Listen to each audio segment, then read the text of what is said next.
all started like mid-July, end of July. I kind of noticed some changes, and actually Emma, my roommate, like she noticed it too. We were just at like a swim meet getting changed, and she was like, oh, like that looks weird, like, and we kind of just joked about it and didn't think anything of it. It was kind of like we weren't really expecting it at first, and then as things like progressed with like testing and stuff like that, the biopsy, that kind of like made it a lot more serious, kind of like an unspoken like knowledge that like cancer could be an option like over the weekend. And then at that point, like I still was just like, this can't be anything serious, like I'm so young, and just kind of like had a normal weekend, studying for an exam like a normal college student. And then that Monday I had an interview with the PT school, so like I missed the 2 calls from the place where I had the biopsy done. And when I listened to the voicemail, like I just knew it wasn't good.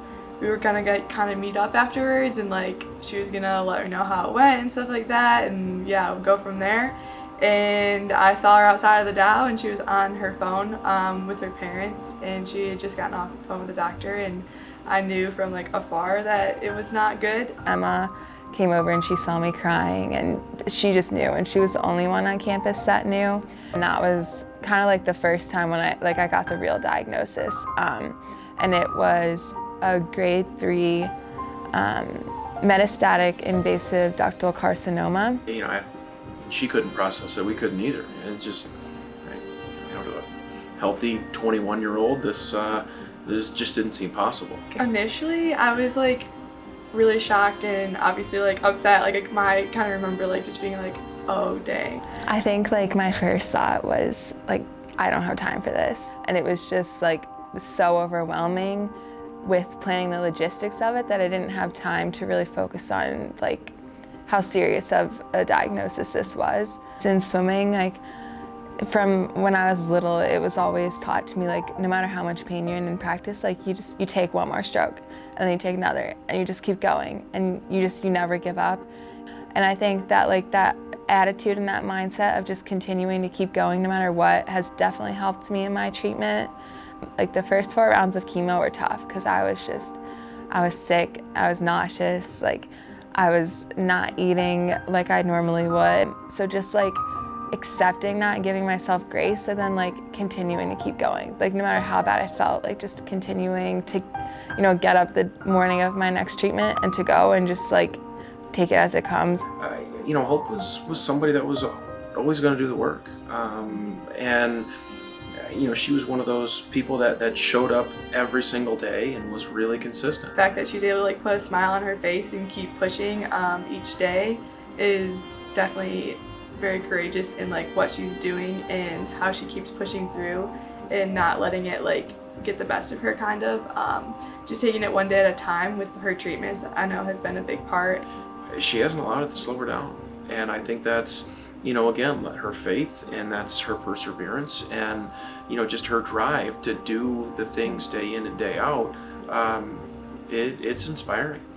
Knowing that it's going to be painful and it's going to be hard, but that's okay. Swimming definitely has taught me that, and I can't imagine what it would be like going through treatment if I wasn't a swimmer or like even an athlete in general. Like it's just that mindset helped so much. Before cancer, even like before COVID, I think that has changed me a lot as well. I was a very nervous individual, very anxious, like worried about the worst case scenario all the time. And I wasn't very confident in myself, and that kind of played into it. It was like I was always a people pleaser, and I tried to do every little thing to make other people happy, and I wouldn't really take care of myself necessarily. But it's different, like the little things don't bother me anymore, and I feel more grateful for the things that I have in my life, which I didn't necessarily like appreciate as much as I should have before. Hope has definitely grown so much in this last like several months. It's been pretty amazing to like just see her grow individually and like spiritually. You know, she is vibrant and happy and uplifting, and consistent and hardworking. But just genuine. She's much more living in the moment and like super happy about like little things, and doesn't get really stressed about changes or anything, and like nothing really seems to be a big deal anymore. I've learned that like life is just too short to care about what other people think so much, and to like worry about all the little things. It's whatever now. Like I'm just gonna be me, and if people don't like it, I've kind of just learned to accept that.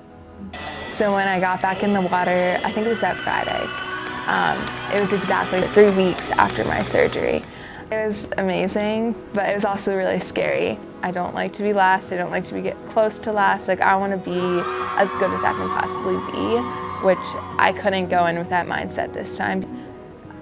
That 100 back that I raced, probably one of the slowest races I've done since I was like 8 years old or something like that. But it was probably the most fun I've had, because I was just like so grateful for the opportunity, and just like excited to just be there and just to get to be in the water again. And I think that like having that perspective and having that at the end of my swimming career has like brought me again like a great peace of mind, just like going out on a note like that, like even though it wasn't a great swim, but just going out on a swim that like I really thoroughly enjoyed.